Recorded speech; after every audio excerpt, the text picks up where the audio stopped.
hari ni saya dapat parcel tiba-tiba. Saya rasa saya dah tak ada beli dah apa-apa. Daripada Afrina. Hari ni 17 hari bulan. Birthday saya 8 hari bulan 2.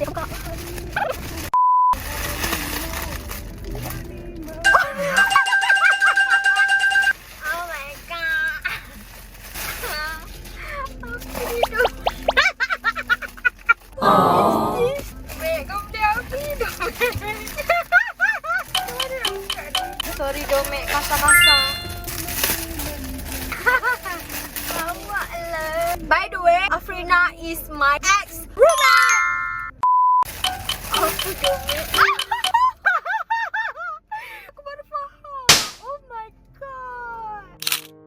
Cute-nya Mek. Sangat sweet Domek. Oh cute. Wow.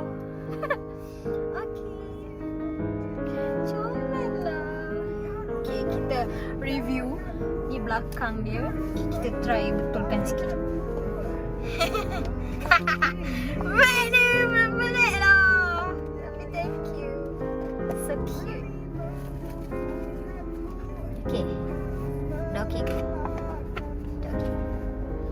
Alamak, kantoi ada apa? Kabel tie.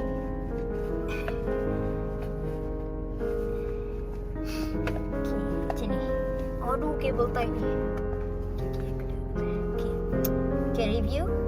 Di depan dia, di belakang dia, ni isi dia. Hah? Ada ni satu, ni ada kawan dua, ni ada bentuk love. What is this? Barbie girl. Okay, ni tangan. Ni ada keju, aku pun tak pasti. Ni yang besar tak boleh keluar. Ni yang besar, ni yang kecil. Yay. Ni aku, ni Afrina. Afrina 1, Afrina 2, Afrina 3. Tolong saya. Thank you, Mek. Semoga Mek dimurahkan rezeki, dipanjangkan umur dan diberi degree for flat untuk kos yang seterusnya. Love sangat. Thank you, Mek. Bye. Apa? Dalam parcel ni ada, mungkin ni kad nak tulis kan. Lepas tu dia cocok kat belakang. So, macam ni kot. Tidak pasti. Tu ada bag dia. Macam